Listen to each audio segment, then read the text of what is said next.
శ్రీగురుభ్యో నమః. ఓం మహాగణాధిపతయే నమః. ఓం శ్రీమాత్రే నమః. అరుణాం కరుణాతరంగితాక్షీం ధృతపాశాంకుశపుష్పబాణచాపాం అనిమాదిభిరావృతాం మయూకైః అహమిత్యేవ విభావయే భవానీం. శ్రీమాత్రే నమః. మనం ఈరోజు చార్ట్ నెంబర్ 8 అండి. ఈ చార్ట్ గురించి తెలుసుకోబోతున్నాం. ఇందులో ప్రత్యేకంగా ఒక రెమెడియల్ పార్ట్ కూడా చెప్పారు. ఈ చార్ట్ గురించి నన్ను చాలామంది అడగడం కూడా జరిగింది. ఏమండి, భృగునందనాడిలో 8వ చార్ట్లో చంద్రుడికి ఎందుకు చేసుకోమన్నాడు? పూర్వజన్మల్లో ఈయన ఒక పాపం చేశాడు, అందుకే ఇట్లా వచ్చిందని అన్నారు. ఎక్కడ అసలు ప్రీవియస్ హౌస్లో ఏ గ్రహం లేదు కదా అని నన్ను చాలామంది అడిగారు. ఇక్కడ నేను మీకు చెప్తాను దీనికి ఇదేంటని. అలాగే శనిని అప్రోచ్ అయినప్పుడు ఒక బ్రదర్ సన్యాసి అవుతాడని చెప్పారండి. చార్ట్లో ఏమిటి అది అట్లా మాకు అర్థం కాలేదని చాలామంది అన్నారు. నేను దాని గురించి వివరిస్తాను. ఇప్పుడు ఫస్ట్ మనం చార్ట్లో అసలు పుస్తకంలో ఏం చెప్పారో చూద్దాం. In the chart life propeller Jupiter is conjoined Rahu, there will be a dilapidated wall by the side of the house. అంటే ఈ జాతకుడిది గురువు రాహు రెండు కూడా వృషభంలో ఉన్నారండి. రాహుతో కలిసిన గురువుని మన పరాశర పద్ధతిలో కూడా ఏం చెప్తాం? గురు చండాల యోగము అంటాం కదా.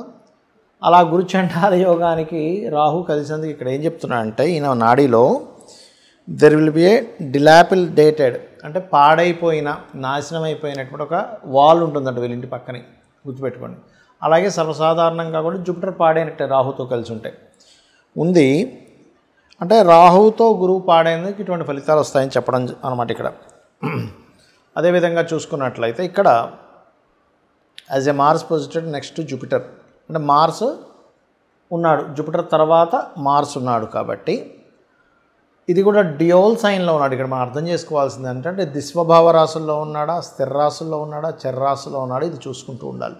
Okay, was born as Mars is posited next to Jupiter, there will be a house adjoining the birth home, అంటే పక్కన ఒక ఇల్లు ఉంది. Okay, the position of Rahu and Mars indicates the native will be a brave man.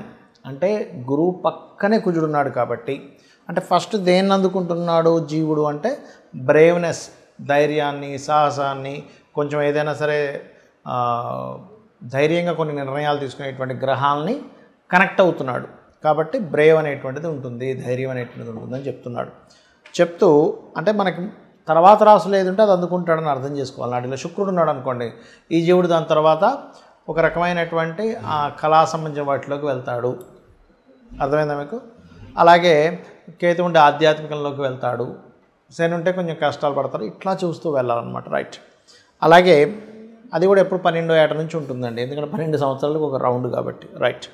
ఇక అదేవిధంగా there will be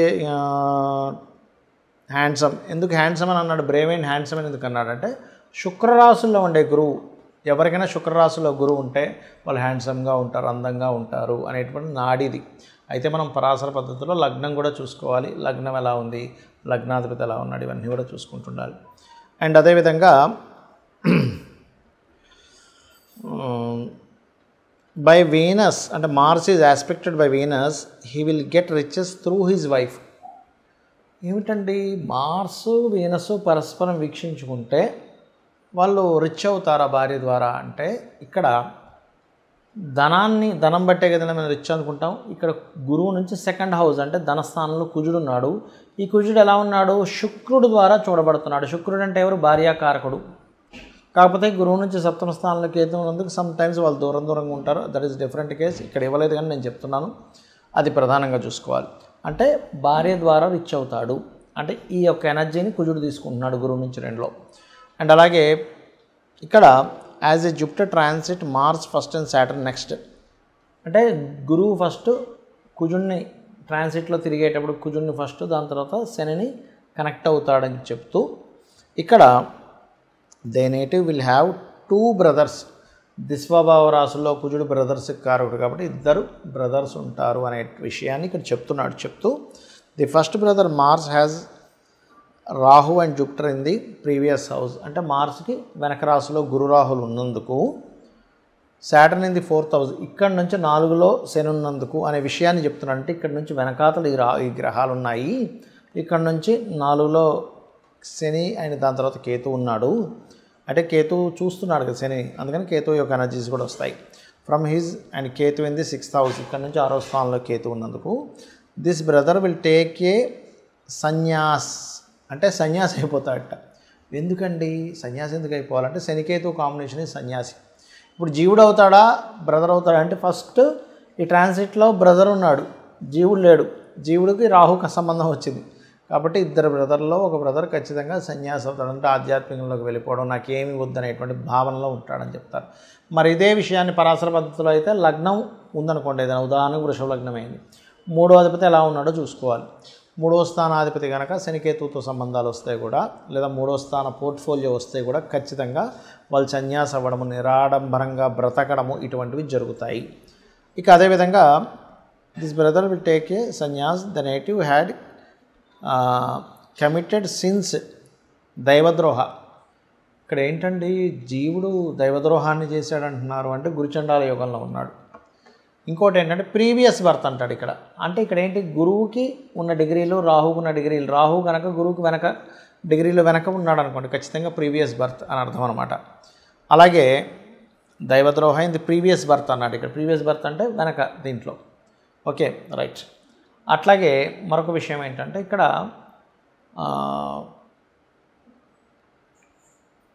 the native had committed sins daivadroha in the previous birth and in order to avoid suffering be should perform 48 సోమవారాస్ వ్రతం. అంటే ఈ జీవుడు కనుక 48 సోమవారాల వ్రతం కనుక చేసినట్లయితే ఇతని లైఫ్ బాగుంటుంది. ఎందుకంటే అసలు సోమవారాలకి దీనికి సంబంధం ఏమిటి అంటే గురువు నుంచి 10వ స్థానం ఏదైతే ఉందో అమావాస్య యోగంలో పడింది చూడండి. గురువు నుంచి 10వ స్థానంలో అమావాస్య యోగం పడిందంటే దాని అర్థము చంద్రుడు వీక్గా ఉన్నాడు అని అర్థం. రవిచంద్రులు కలిస్తే అమావాస్య కదా, రవికి చంద్రుడు 7వ స్థానంలో ఉంటే పౌర్ణమి. సో ఎప్పుడైతే అలా ఉన్నాడో ఇతను చంద్ర సంబంధించిన బలాన్ని పెంచుకోవాలి, పెంచుకుంటే ఈయన లైఫ్ బాగుంటుంది. 48 సోమవారాల వ్రతాన్ని వీళ్ళు పెర్ఫామ్ చేయాలి అనేటువంటి చెప్పడం జరిగింది. అదేవిధంగా religion ceremony performed on Mondays. As a result of this he will achieve fame in the government. చూడండి ఇక్కడ గవర్నమెంట్ కారకుడు ఉండి రవి, అమావాస్య యోగం ఉన్నందుకు ఈ చంద్రబలం పెరిగితే కానీ గురువు నుంచి దశమంలో రవి ఉన్నందుకు, రవి బుధులు ఉన్నందుకు ఆ బలాన్ని తగ్గించేది నీచబడ్డ క్షీణచంద్రుడు, నీచబడ్డ చంద్రుడు కాదండి క్షీణచంద్రుడు. కాబట్టి ఆ క్షీణచంద్రుడి యొక్క బలాన్ని పెంచుకుంటే ఈయనకి నేము ఫేము గవర్నమెంట్లో లాభాలు వస్తాయి అనేటువంటి చెప్పడం జరిగింది. అదేవిధంగా ఇక్కడ as a result of this he will achieve fame in the government sphere and free from ill health. Health నుంచి కూడా ఫ్రీ అవుతాడట జీవుడు, ఏదైనా హెల్త్ ఇష్యూస్ ఉన్నా అక్కడ ఫ్రీ అయిపోతాడు. అండ్ అలాగే he will live A happy life with his wife and 2 children.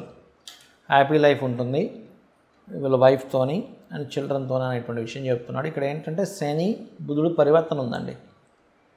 ఈ పరివర్తన ఉండడం వల్ల శని అక్కడికి వెళ్ళిపోతే బుధుడు ఇక్కడికి వస్తాడు. గురువు నుంచి 5వ స్థానంలో దిస్వభావ రాశి ఉన్నప్పుడు 2 ఖచ్చితంగా ఇద్దరు, ఇంకా గ్రహాలంటే 3 కూడా పుట్టినా ఆశ్చర్యపోవాల్సిన పని లేదు ఏ జాతకంలో అయినా, అది లగ్నం నుంచైనా గురువు నుంచైనా అనేటువంటి విషయాలు గుర్తుపెట్టుకోవాలి. He will have money